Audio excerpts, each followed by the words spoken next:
আগে এবার আমি তোমাদেরকে বলি কল্যাণী এমস থেকে আমি ডেলিভারি না করি কেন বাড়িতে চলে এসেছি। প্রথমত ওখানে ব্যবস্থা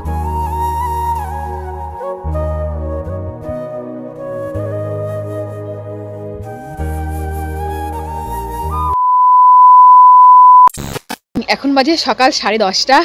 এমস থেকে কালকে রাতেই বাড়িতে এসেছি। তো কেন আমি এমসে ডেলিভারি করাইনি সেটা তোমাদেরকে একটুখানি পরে বলবো, কারণ আমি রেডি হয়ে নিয়েছি। এখন যাচ্ছি হাবড়াতে ইউএসজি করাতে। ইউএসজি করিয়ে আসি, আর কথা বলার টাইমও নেই।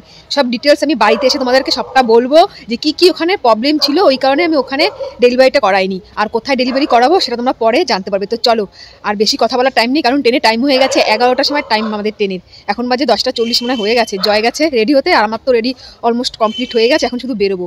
আর আমি যাচ্ছি হাবড়া সুরক্ষাতে টেস্ট করাতে ইউএসজি। আর বাকি যে টেস্টগুলো আমাকে দিয়েছিল সেগুলো আমি মানে এই দুদিনে আমি এমস থেকে করিয়ে নিয়েছি। ওখানেও টাকা নিয়েছে। তো চলো সব কিছু ডিটেলস আমি তোমাদের বাড়িতে এসে বলবো, যে এমসে যে 3 দিন ছিলাম আমার কাছ থেকে টাকা পয়সা নিয়েছে কি না, কেন আমি ডেলিভারি করাইনি, ওখানে কি প্রবলেম না প্রবলেম সবটাই তোমাদেরকে আমি বাড়িতে এসে বলছি। এখন যাওয়া যাক হাবড়াতে। ঠাকুরনগর থেকে ট্রেন ধরে নেমে পড়লাম হাবড়া। হাবড়া থেকে আমি ভেবেছিলাম হেঁটে যাব, জয় বলল হেঁটে যেতে হবে না, ভ্যানে করে চলে আসলাম সুরক্ষা। ভাড়া নিয়েছে 10 টাকা করে।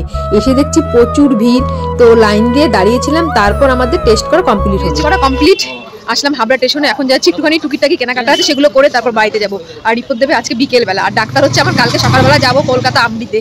তো চলো টুকিটাকি কেনাকাটা করে তারপর ট্রেনের টাইম রয়েছে 2টোর সময়। ইউএসজি করার পর চলে আসলাম টুকিটাকি জিনিস কেনাকাটা করতে। তারপর খেয়ে নিলাম ডাব। ভেবেছিলাম অন্য কিছু খাবো, কিন্তু আজকে যেহেতু শনিবার অন্য কিছু খাওয়া যাবে না, ডাবের জল খেয়ে বাড়িতে চলে এলাম। থেকে বাড়িতে আসলাম ইউএসজি করিয়ে। এত ভিড় ছিল ট্রেনে কি বলবো, ভেবেছিলাম যে ট্রেনে উঠতেই পারবো না, তবুও কষ্ট করে উঠলাম। জয় বলছে উঠতে হবে না, জয় আমাকে ট্রেনে নামিয়ে দিয়েছে যে উঠো না। তারপর দেখলাম পরের কামরাটা দেখলাম একটু ফাঁকা রয়েছে, আসলাম। বাবা, আর এই অবস্থায় এখন বাইরে যাতায়াত করাতে কতটা প্রবলেম, তবুও করছি। আমার গাড়িতে যেতে একদম ভালো লাগে না। জয় বলেছিল যে গাড়ি ঠিক করবে গাড়িতে যেতে, আমি বললাম না না গাড়িতে যেতে হবে না, এমনিতে যেতে পারবো। তো চলো ড্রেস টেস চেঞ্জ করে নিই, তারপর তোমাদেরকে সব বাকি ডিটেলস বলছি। কালকে কল্যাণী এমসের ঘটনা, কেন বাড়িতে চলে আসলাম। হাবড়া থেকে বাড়িতে চলে এসেছি তো অনেক আগে। এসে স্নান খাওয়া দাওয়া সবকিছু করলাম, করার পর একটুখানি রেস্ট নেবো ভাবছিলাম। তার আগে এবার আমি তোমাদেরকে বলি কল্যাণী এমস থেকে আমি ডেলিভারি না করি কেন বাড়িতে চলে এসেছি। প্রথমত ওখানে ব্যবস্থা খুবই ভালো, সব কিছু ব্যবস্থা ভালো। একটাই শুধু অসুবিধা, সেখানে আয়া নেই। তো আমার যদি ওখানে ডেলিভারি হয়, আমাকে মানে দেখার, আমার বেবিকে দেখার মতো কেউ নেই। আমাকে বাড়ি থেকে লোক নিয়ে যেতে হবে, আর না আয়া ঠিক করতে হবে। সেটা তো আমি জানতাম না, না জেনেই ওখানে ভর্তি হয়েছি। ওই কারণে আমি বাড়িতে চলে এসেছি, এটাই হচ্ছে মেন কারণ। আর এছাড়া কিন্তু ওখানে কোনো অসুবিধা নেই। এত সুন্দর মানে জায়গা বলতে পারো, তোমার কোনো অসুবিধাই হবে না যে তুমি ওখানে হসপিটালে আছো, তোমার সেরকম কোনো কিছু মনেই হবে না। আর ওখানে মানে আমি যে 3 দিন ছিলাম, খরচটা কি আমি তোমাদেরকে একটুখানি বলে দিই। আমি যেই 3 দিন ওখানে ছিলাম, আমার খরচ হয়েছে বেড ভাড়া আর খাওয়া নিয়ে আমার ওখানে খরচ পড়েছিল 3 দিনে 375 টাকা নিয়েছিল। আর আমি যা টেস্টগুলো করিয়েছি, আমার রক্তের রিপোর্ট ওর বাবদ নিয়েছিল 1045 টাকা, বেশি নেয়নি। আমি যদি ওই টেস্টগুলো বাইরে করাতাম না, তাহলে হয়তো 2000 টাকার বেশি হয়ে যেত। আর ওখানে যদি তুমি ইউএসজি করাতে চাও, তারও খুব সামান্য পরিমাণ টাকা নেবে, 300 টাকা বা 350 টাকা। আর আমি একটা ইউএসজি বাইরে থেকে করাই, তার দাম নেয় 2000, 1500, মানে বুঝে। তো ওখানে কিন্তু খরচটা খুবই কম। তোমরা যে খরচটা বাইরে করবে 2000 টাকা, এখানে তার খরচ অর্ধেক লাগবে 1000 টাকা। সব দিকে ব্যবস্থা একদম সুন্দর ছিল। আর ওখানে নার্স বলো ডাক্তার বলো খুবই ভালো ব্যবহার। আর তুমি যখন ভর্তি থাকো তোমার কোনো টেনশন থাকবে না। তোমাকে ওরা ঘন্টায় ঘন্টায় চেক আপ করতে আসবে, তোমার কন্ডিশন কি, তোমার বিপি ঠিকঠাক আছে কিনা, তোমার বেবি ঠিকঠাক আছে কিনা, প্রত্যেক ঘন্টায় তোমাকে মানে আসবে দেখতে। আমি তো পুরো বিরক্ত হয়ে যাচ্ছিলাম যে এতবার দেখতে আসে সবাইকে, আমাকে শুধু একা না, যারা ওখানে ভর্তি ছিল সবাইকে শুধু মানে আসবে চেক করতে, বিপি চেক করবে। আমার এত বিরক্ত লাগছিল। তো আমি ভাবলাম যে যা করছে আমার ভালোর জন্যই করছে, বা আমার বেবির ভালোর জন্যই করছে। আর খাওয়া দাওয়া তো ওখানে খুবই ভালো। সকাল 6টার সময় ঘুম ভাঙতে না ভাঙতেই চা, গ্রিন মুগ আর 2টো বিস্কুট দিয়ে যাবে। তারপর আবার 7টার সময় দেবে হচ্ছে কলা, পাউরুটি। তারপর এক এক দিন এক এক রকম দেবে। আমাকে দিয়েছিল একদিন কলা, পাউরুটি, ডিম। তারপরের দিন দিয়েছিল চিড়ের পোলাও। মানে বিভিন্ন ধরনের খাবার, মানে একই খাবার যে দিয়ে যায় প্রত্যেকদিন তা নয়।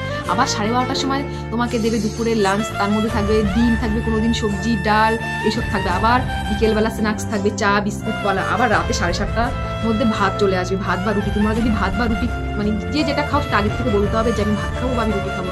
মানে সব কিছু সিস্টেম এত ভালো, কিন্তু একদিকেই আমি জানতাম না যে ওখানে আয়া নেই, কারণ আয়াটা কিন্তু খুবই প্রয়োজন। আমি যেটা খাচ্ছি, ধরো কোনো কিছু একটা খাচ্ছি, সেটা ডাস্টবিনতে নিয়ে ফেলবো, সেটা কিন্তু আমারই ফেলতে হচ্ছে। আমি যে প্লেটে ভাত খাচ্ছি সেই প্লেটটা কিন্তু আমাকে গিয়েই রাখতে হচ্ছে। তো এগুলো তো আমি সিজারের পর পারবো না, বা যদি নর্মাল ডেলিভারি হয় তাও তো পারবো না। আর মেন হচ্ছে আমার বেবিকে কে দেখবে, যেহেতু আমি তো কিছুই জানি না, যেহেতু আমি নতুন মা হতে চলেছি, তো ওসব তো আমি কোনো কিছু করতেই পারবো না।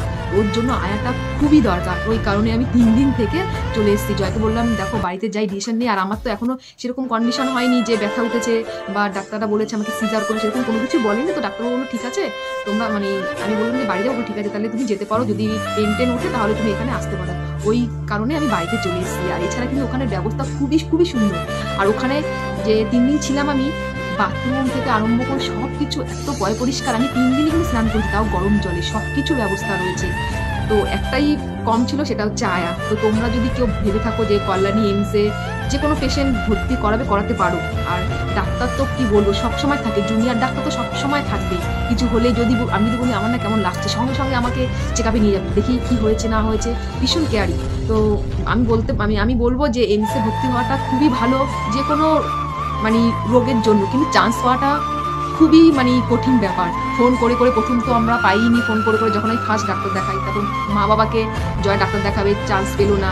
যাই চান্স পেলো অন্য ডিপার্টমেন্টে পেলো, তো সেটাও হলো না। যে ডিপার্টমেন্টে তুমি ডাক্তার দেখাবে সেই ডিপার্টমেন্টে তোমাকে বুক করতে হবে। তো চান্স পাওয়াটা খুবই ভাগ্যের ব্যাপার ওখানে। আর ওখানে যদি একবার ভর্তি হয়ে যাও তো তুমি পুরো একদম নিশ্চিন্ত। তো দেখা যাক কি হয়, সেটা তোমাদেরকে আমি বলবো। আমি এমসে ডেলিভারি করাবো না অন্য জায়গায় করাবো, টাইম তো চলেই এসছে। সবটাই তোমাদেরকে আমি আপডেট দিতে থাকবো যতদিন পারবো, কারণ বুঝতেই পারছো সব জায়গায় ভিডিও অ্যালাউ নেই। এখানে কিন্তু ভিডিও অ্যালাউ ছিল না, তবু আমি 3 দিন খুব অল্প অল্প করে তোমাদেরকে শেয়ার করেছি। তো চলো, যদি তোমাদের কোনো কোশ্চেন থেকে থাকে এমস সম্বন্ধে, যে ওখানে ভর্তি হতে গেলে কি করতে হবে না হবে, আমি তো বাড়িতে কত ড্রেসপত্র নিয়ে গেছি, ওখানে কিন্তু বাইরের ড্রেস অ্যালাউ নেই। ওরা ড্রেস দেবে, সেই ড্রেসই করতে হবে। তো সেই ব্যাগে সেই ড্রেসপত্র এখনও সেইভাবেই রয়েছে, সেগুলো এখনও বেরো করিনি, বেড টের করতে হবে। আর ওখানে কিন্তু সবই দিয়ে দেবে তোমাকে, রাতের কম্বল থেকে আরম্ভ করে। আমি তো সব কিছু নিয়ে গেছিলাম, রাতের কম্বল, তারপর একটা বেড কাভার। তো তোমরা চাইলে সেই বেড কাভারের উপর আবার বাড়ির বেড কাভারও পাঠাতে পারো। তো আমি সেটাই করেছিলাম। তো চলো, অনেক বকবক করেছি, এবার একটুখানি রেস্ট নিই। বুঝতেই পারছো হাবড়া গেছিলাম, টেস্ট করে আসলাম। রিপোর্ট এখনো দেয়নি, রিপোর্ট আজকে বিকেলবেলাও দিতে পারে বা কালকে সকালবেলা দেবে। আজকে জয় বিকেলবেলা যাবে না, যদিও দেয়, জয় বলছে কাল সকালবেলাই যাবে। তো চলো, আজকের মতন ভিডিওটা এখানে এন্ড করে দিচ্ছি। আর যদি কোনো কোশ্চেন তোমাদের জানার থেকে সঙ্গে সঙ্গে আমাকে কমেন্ট করবে, আমি রিপ্লাই দিয়ে দেবো। আর এম সম্বন্ধে যদি কি করে তোমরা বুক করাবে, ডাক্তার দেখাবে, সেটাও আমি তোমাদেরকে বলে দেবো। তো চলো, এখন তোমাদের টাটা।